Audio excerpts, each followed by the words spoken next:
Detail చూస్తే హనుమకొండ జిల్లా ఐనవోలు మండల కేంద్రంలోని ప్రముఖ పుణ్యక్షేత్రమైన ఐనవోలు మల్లికార్జున స్వామి ఉత్సవాలు ఈవో అద్దంకి నాగేశ్వరరావు ఆధ్వర్యంలో వైభవంగా సాగుతున్నాయి. ఈ సందర్భంగా ఈవో అద్దంకి నాగేశ్వరరావు మాట్లాడుతూ పండుగ పర్వదినంతో పాటు ఆదివారం కావడంతో భక్తులు భారీ సంఖ్యలో తరలివచ్చి స్వామివారిని దర్శించుకున్నారు.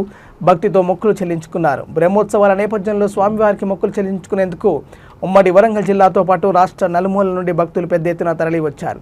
ఉత్సవాల నేపథ్యంలో స్వామివారిని ప్రత్యేకంగా అలంకరించారు. ఉదయం నుండే పూజా కార్యక్రమాలు మొదలయ్యాయి.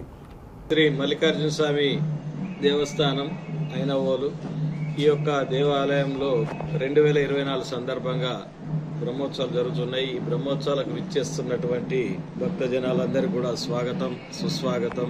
అదే మాదిరిగా వచ్చేసి మనకు ఇక్కడ గత సంవత్సరం కంటే ఈ సంవత్సరం మనకు సమ్మక్క సారలమ్మ జాతర ఉంది కాబట్టి వారిని దృష్టిలో పెట్టుకొని మనకు విచ్చేస్తున్నటువంటి భక్త జనానికి కూడా ఎలాంటి ఇబ్బందులు లేకుండా కూడా అన్ని సదుపాయాలు కూడా ఏర్పాటు చేయడం జరిగింది.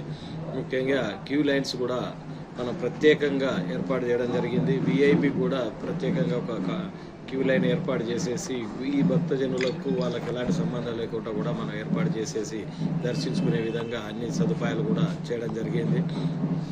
మనకు శానిటేషన్ మీద ఎక్కువ దృష్టి పెట్టడం జరిగింది.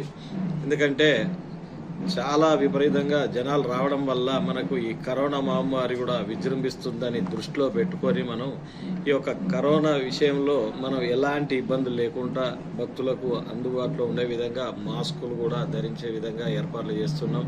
శానిటేషన్ కూడా మనకు 350 మంది కార్మిక సిబ్బందితోటి కూడా మనం నిరంతరంగా శుద్ధి చేసి శుభ్రం చేసేసి అటువంటి చెత్తను కూడా డంపింగ్ చేసే విధంగా కూడా ట్రాక్టర్స్ కూడా ఏర్పాటు చేయడం జరుగుతుంది. హెల్త్ క్యాంపులు కూడా ఏర్పాటు చేయడం జరిగింది. మన ఎలక్ట్రిసిటీ డిపార్ట్మెంట్ వారితో కూడా నిరంతరం కరెంట్ ఉండే విధంగా కూడా మనం ఏర్పాటు చేస్తున్నాం. పోలీస్ సిబ్బందితోటి కూడా మనం